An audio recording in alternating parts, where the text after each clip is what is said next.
Bom dia, satisfação enorme estar aqui. O COFEM me chamou assim de última hora por conta do trabalho que a gente está desenvolvendo lá. Eu vou mostrar para vocês. Eu sou a Priscila Scarlett, sou enfermeira. Tenho uma história como técnica de enfermagem antes de terminar a graduação e foi lá no técnico que eu me apaixonei por feridas e fui estudar e trabalhar. Fiz muitos cursos durante a graduação. E aí, nos meus estudos, querendo inovação, que é o tema dessa mesa, eu caí aí nas terapias regenerativas. Quem já ouviu falar de matriz de fibrina aí, levanta a mão. Vocês me seguem, né? Quem já ouviu falar de PRP? Levanta a mão. Menos gente? Vocês estão antenados, então. Vamos lá. Me apresentando rapidinho, eu sou enfermeira dermatológica, tenho 10 anos de experiência no tratamento de feridas complexas, idealizadora da enfermagem regenerativa no Brasil, frente de regulamentação Corem-DF, COFEM, e sou da diretoria da SOBENF-DF na coordenação de enfermagem regenerativa. Tenho 3 filhos, sou servidora pública do DF e empreendedora. Vou falar um pouquinho para vocês de evolução metodológica, diferenciação de PRP e PRF, principais conceitos, alguns casos clínicos meus e de alunos, e no final vou falar sobre a regulamentação. Então vamos lá falar de uso dos concentrados sanguíneos autólogos não transfusionais para terapias regenerativas, é esse nome grande mesmo. Às vezes a gente ouve falar, isso é novo, nossa, isso não tem estudo. Não tem estudo quem não está entrando na PubMed pesquisando. Primeiro, antes de falar da evolução metodológica, eu quero diferenciar para vocês método de produto, para vocês entenderem por que existe uma grande sopa de letrinhas quando a gente vai falar de concentrados sanguíneos. Os métodos são de propriedade intelectual dos cientistas, tem o viés comercial, tem a identidade do método. Ele vai lá e desenvolve um método de obtenção, dá um nome e bota o play e começa a utilizar e a falar que é bom e a gente vai pesquisando em cima desses métodos. E o que é o produto? O produto tem a identidade do produto. Qual é o produto? O sangue. Domínio público e é um material biológico. Vamos lá para essa timeline, vou correr porque é pouco tempo. Primeira vez que você ouviu falar em fibrina foi em 1909 com esse cientista aí, o Salo Bergel, o mesmo descobridor do Trichomonas vaginalis. Tá? Esse cara aí falou e ele já naquela época falava que a fibrina tinha propriedades cicatrizantes. Eu vou mostrar para vocês do artigo o parágrafo que eu tirei de conclusão. Em 1950, Matras falou da cola de fibrina, que é utilizada até hoje, a cola cirúrgica, a gente tem cola de fibrina liofilizada. Tá? É um trabalho em que ele também traz essa propriedade hemostática da fibrina. Lá em 1954, pela primeira vez, o Kingsley falou em PRP, tá? No artigo dele lá, trouxe esse conceito de que é plasma rico em plaquetas. E aí ficou muito famoso esse cientista de 2001, o Joseph Chocron, que ele falou assim, peraí, esse negócio de anticoagular o sangue, aí depois adicionar cálcio para ativar, esse negócio está complicado. Esse negócio de dupla centrifugação, isso é difícil, não dá para fazer em qualquer lugar. Deixa eu simplificar isso aqui. E trouxe o sangue centrifugado, sem anticoagulante, tá? Eu vou mostrar para vocês a metodologia de obtenção. E essa lista continua. Olha aí esses cientistas, 2006, 10, 13, 14, 2015, a metodologia com que eu trabalho da Fibrin System, tá? Que traz esse conceito mais amplo e mais verdadeiro do que é o produto, que é uma fibrina leucoplaquetária, uma matriz de fibrina, que é o que vem do sangue, leucoplaquetária. Ela tanto tem plaquetas quanto tem leucócitos. E continua essa evolução. Esse último que eu peguei foi de um cientista lá do Rio, que é o professor Saboia. E vocês estão vendo aí as letrinhas que eu falei para vocês? Cada cientista desenvolve o seu método e faz aí o seu acrônimo de acordo com sua pesquisa. Beleza? Então, qual é a diferença de PRP para PRF? Esse artigo é bem novo, é do pessoal ali de Indaiatuba, é o maior centro de pesquisa em medicina regenerativa da América Latina. Tive o grande prazer de fazer o curso deles. Ele traz nessa tabela, acho que não vai dar para vocês lerem, que está bem, o telão não está tão nítido, os nomes desde 1999 até os dias mais atuais aí das siglas. E aí lá em 99, o Anito falou de um plasma com concentração em fatores de crescimento. Ele nem falou de PRP. Naquele método, ele fazia uma centrifugação ali da região próxima ao buff coat e falava que aquilo ali tinha uma concentração de plaquetas. Para eu chamar o PRP de PRP hoje, depois das novas evidências que a gente tem, né, dos métodos, dos artigos, a gente precisa desse processamento aqui, ó. Se você quer trabalhar com PRP, você precisa de um laboratório, porque a amostra precisa de dupla centrifugação, onde na primeira centrifugação a gente aspira todo o sobrenadante, que é o plasma total, transfere em sistema aberto para um segundo tubo, fecha esse tubo, centrifuga novamente para concentrar no final ali de 20% de produto rico em plaquetas, tá? Se eu só aspiro do meu buff coat na primeira centrifugação, eu não vou ter uma concentração suficiente para chamar isso de PRP. Você tem um plasma com concentração suprafisiológica, mas por método você não pode chamar de PRP. É uma metodologia com fragilidade sanitária, tá? Precisa de capela de fluxo laminar, precisa de citômetro de fluxo. Você tem que colher o hemograma do paciente antes do procedimento e ler a amostra para quantificar a plaqueta após o processamento. E aí, se você ativa ou não, depende da finalidade. Então, por que isso não está regulamentado na medicina ainda? Já se discute isso aqui há 30 anos. Se vocês forem pesquisar, vocês vão ver 30 anos de discussão. Dificuldade de padronização. É um método muito difícil de se padronizar. E aí a indústria traz kits e mais kits. Bem baratinho, 7 mil, 10 mil, 15 mil, para você fazer um fora de laboratório. Então, assim, na minha cabeça isso é inviável. E aí a gente tem a fibrina rica em plaquetas, a fibrina, a matriz de fibrina, né? PRF é o acrônimo do Chocron. Ele trouxe essa proposta para simplificar e baratear o método. E sim poder ser feito em bancada de consultório, a nível ambulatorial. Olha só a diferença da obtenção da matriz de fibrina. A gente tem 2 tubinhos para trabalhar. Ou o tubo da tampa vermelha, que vai ser ou o tubo de vidro seco, ou o tubo PET com ativador de coágulo, ou o tubo da tampa branca. No tubinho da tampa vermelha, eu vou obter a minha fase polimerizada da fibrina, que é o coágulo, que é a fibrina em fase sólida. No tubo da tampa branca, eu vou obter a minha fibrina em fase líquida, com meus monômeros de fibrina. Eles não vão polimerizar tão rápido, eu consigo trabalhar ele numa fase líquida, mas se eu espero, ele polimeriza. Vou mostrar para vocês. Faço a minha primeira centrifugação, sisteminha fechado, nada de abrir tubo antes do uso. Coloco lá na centrífuga e tenho ali no final essa obtenção. E por que centrifugar o sangue traz essa matriz para nós, com essas propriedades? Porque no sangue a gente tem células e fragmentos de megacariócitos, que são as plaquetas e proteínas, né, citocinas, e cada elemento desse tem um pezinho, tem uma densidade. Quando eu coloco numa centrífuga e trago para uma baixa centrifugação, eu consigo fazer essa separação celular seletiva. Nessa centrífuga que eu utilizo, a gente ainda tem um plus, que é a força de empuxo. Então, ao mesmo tempo que a força G, a força centrífuga está empurrando células, gera uma força de empuxo que me traz plaquetas para o sobrenadante. Porque a plaqueta ela é levinha, não é pesada. Então, trocando em miúdos, sedimenta mais eritrócitos, células polimorfonucleares, e o que nos sobra no sobrenadante são as plaquetas e as células mononucleares. E aí, como é que a gente consegue nas 2 fases? Está lá a nossa fibrina. Tem laser aqui? Aqui. Está aqui o nosso fibrinogênio, ativando aqui o nosso monômero de fibrina.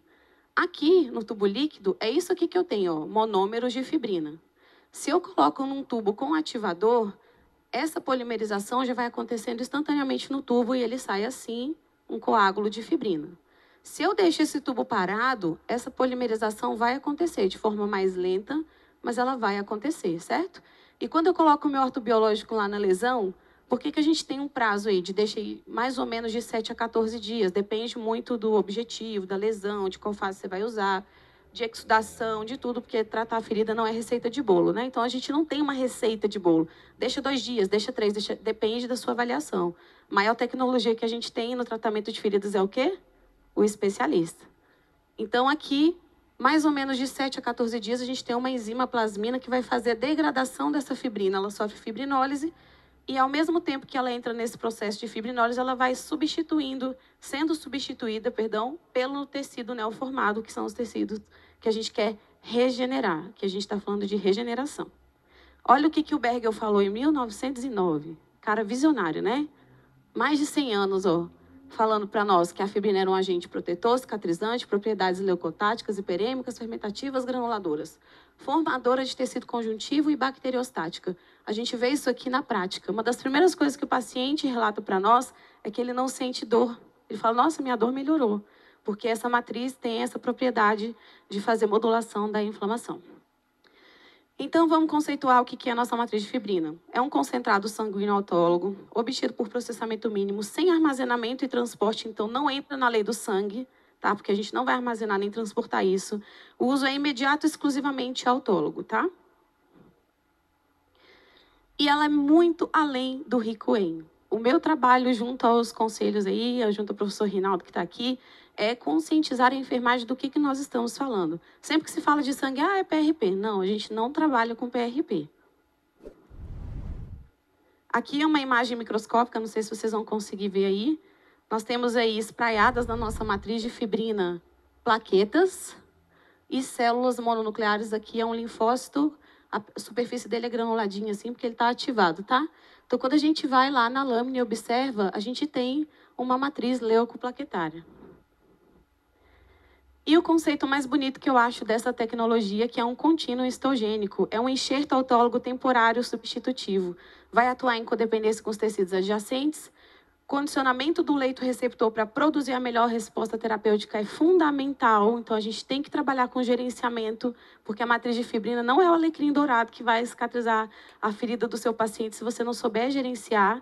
Tá? Essa foto é de uma aluna nossa, da Bárbara, produzindo lá na nossa prática, nossa mega membrana, que é uma das formas de obtenção da matriz de fibrina. Aqui é um artigo falando que a migração do fibroblasto acontece mais facilmente na matriz de fibrina do que na própria matriz de colágeno do paciente.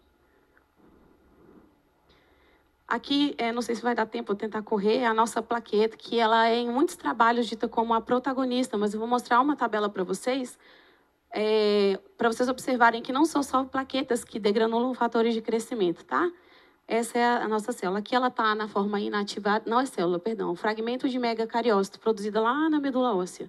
Aqui a gente tem ela na forma inativada e ela pode sofrer ativação e fica assim com esses pseudópodes e degranular os seus fatores de crescimento, tá? São umas bolsinhas que carregam fatores de crescimento e disparam os nossos fatores reguladores do nosso corpo, hemostasia, homeostasia, processos imunológicos, também as plaquetas participam.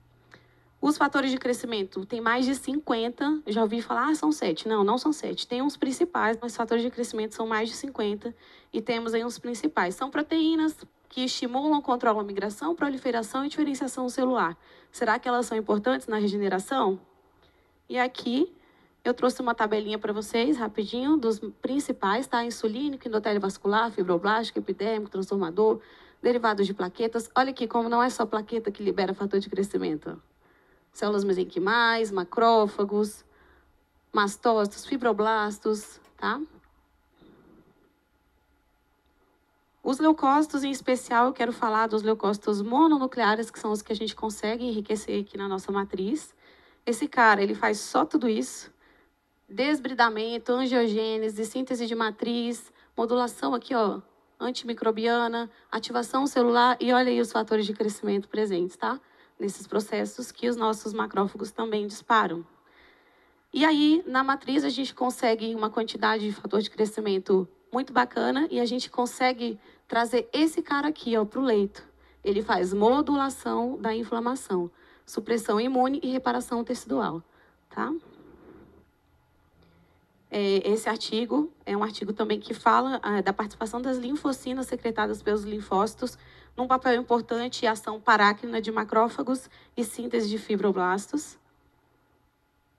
E é mais ou menos isso que ele explica no artigo. Quando a gente aplica esse ortobiológico na lesão, especialmente lesões agudas, vou mostrar para vocês aqui um caso meu, a gente consegue avançar o processo, porque eu não tenho, nesse protocolo que eu uso, a gente tem vários protocolos, né? Com que eu trabalho, a gente não tem presença de neutrófilos, então a gente entrega uma matriz que ela já entra modulando a inflamação e estimulando a produção dos fibroblastos. Tá? Por isso que os pacientes têm aí esse relato de diminuição de dor. Aqui são alguns casos clínicos, esse caso eu levei para o Sinfer esse ano, o paciente tinha DAOP, tinha indicação de arteriografia, não fez por condição clínica desfavorável, não conseguiu fazer, mas a gente conseguiu, mesmo assim, mesmo com a DAOP. Claro que provavelmente não era num grau muito grande, né? Eu não me lembro a porcentagem, mas a gente tratou com matriz de fibrina 2 semanas gerenciando biofilme e aí em 6 semanas completa a regeneração tecidual. Vocês estão vendo que não é uma cicatriz, ó, é um tecido regenerado. Aqui é um caso que eu ainda estou tratando, bem desafiador, uma exposição de calota craniana. Tem 3 anos que ele está com essa calota craniana aberta, já usou 2 vezes a matriz íntegra. Essa matriz custa mais de 30 mil reais. Primeira vez o plano pagou, na segunda o plano já não quis pagar tudo, ele teve que pagar uma parte. E eu faço esse atendimento também domiciliar, utilizando matriz de fibrina, e a gente já está quase lá. São 5 longos meses, mas é um paciente idoso, é uma região difícil, eu não tenho subcutâneo, meu subcutâneo era osso. Célula não voa, como é que ela ia voar de uma borda na outra, né? Ou papel de contínuo histogênico aqui, ó, unindo bordas com o nosso enxerto temporário. Esse caso é o que eu falei para vocês, agudo, é uma mastite lactacional. Infelizmente, eu vi a colega falando aqui, né, de casos de amamentação. Às vezes chega nesse caso aqui, o médico deu um tapinha no ombro dela, falou, uns 3 meses lavando com soro, vai fechar, sucesso. Vai para casa amamentar seu bebê e tá tudo bem. Pingava leite, ó, da lesão, coitado. E aí a gente iniciou em 4 aplicações de matriz, a gente teve uma regeneração completa em 28 dias. Esse caso é um caso muito famoso, está em muitos slides de muita gente que fala de matriz de fibrina, mas ninguém fala de quem é. Essa aí é a Lilian Oliveira, irmã do professor Leonel, que é o cientista brasileiro engajadíssimo nessa causa, já deu quase 300 workshops no mundo, muito respeitado internacionalmente. Ela é irmã dele, sempre ajudou nos grupos de pesquisa. Eles trataram esse caso aqui ó, em 8 semanas. Uma paciente idosa, exposição de tendão, foi uma mordida de cachorro, estava infectado. Desinfectou, desbridou, membrana, 8 semanas cicatrizou. Já estou terminando. Essa aqui é uma aluna minha, Mona Lisa, aqui de Natal, fez 2 aplicações, a paciente tem outra lesão ali, não sei se vocês estão vendo, estava com indicação de amputação, e a Mona Lisa falou, não, vamos tentar a fibrina. 2 aplicações, 2 semanas, a lesão cicatrizou. Isso aqui é uma complicação de pós-operatório de mama. A paciente estava 2 anos com a mama aberta, assim, bem crônico, vocês estão vendo, borda em epíbole, né? Um negócio que você olha e fala, isso não vai cicatrizar nunca, vai ter que fazer outra cirurgia. Essa enfermeira Edna, lá de Montes Claros, aluna nossa também, colega, fez o curso do Leonel também junto comigo, e depois acabou sendo minha aluna também, a gente tem uma parceria. Ela, em 12 semanas, 3 meses, utilizando matriz de fibrina, lá, a matriz socadinha lá dentro da lesão cavitária, ela cicatrizou e acabou com o sofrimento dessa paciente. Esse caso é um caso da enfermeira Débora, também foi nossa aluna em São Paulo, paciente diabética, sofreu um acidente de moto, estava com a lesão péssima, ela começou a gerenciar, ó, aqui o preparo do leito, ó, preparou o leito, só que o paciente diabético, e o médico falou assim, não tem como fazer enxerto autólogo, porque você está muito descompensado, não tem como você passar por uma cirurgia. A Débora falou, já sei, matriz de fibrina nela. Aqui foram 36 dias, daqui para cá. Essa paciente, por algum motivo, e eu acho que eu sei o motivo, começou a descontinuar o tratamento porque ela queria atenção, isso acontece muito. Não, não vejo, não, hoje eu não posso. Não, não vem, não sei o quê. E aí, ontem, a Débora me mandou essa foto aqui, ó. Já era para estar fechada essa lesão há muito tempo, mas a paciente ficou... Mas mesmo assim, né? Antes, ó, só tem uma membrana aqui e uma aqui. Sem cirurgia. Domiciliar o atendimento. Aqui são os guidelines que eu mais utilizo aí quando eu dou aula. Tem vários, tem de biofilme, tem de infecção, tem vários. Mas esse, o Time CDST, a coleguinha falou do Time, salve esse Time, que esse é o último, tá? O mais novo. Baseado na decisão clínica, maravilhoso esse instrumento. E esse é o Consenso Internacional de Higiene da Ferida, maravilhoso também, que traz as boas práticas de higiene. E aqui foi a minha primeira reunião no COFEM, em 2022, com o Junei, falando dessa proposta, falando da enfermagem regenerativa, dessa possibilidade de inovação, tratamento de feridas. E aí a gente está aí diante de um novo tempo na enfermagem, onde nós vamos trabalhar sim com terapias regenerativas, e não vai ser medicina regenerativa, vai ser enfermagem regenerativa. Porque o enfermeiro precisa trazer para ele do que lhe é de direito, o que lhe é de competência. Sair desse papel auxiliar, que eu só vou fazer o que o médico mandar. E foi lá em Indaiatuba, onde eu vi um enfermeiro muito num papel assistencial ao médico, e assim, né, o que o senhor quer? O enfermeiro lá não podia nem coletar sangue para fazer matriz de fibrina. Eu falei, ué, uma coleta, sistema vácuo, por que não? E aí isso me indignou um pouco e a gente está junto. Professor Rinaldo, queria que o senhor levantasse. Vem aqui, professor. Rinaldo escreveu esse parecer técnico junto com o professor Leonel e eu ajudei também no parecer. Essa é a minha rede social, meu celular. Se vocês quiserem me chamar no direct ou me chamar no WhatsApp, fiquem à vontade. Muito obrigada.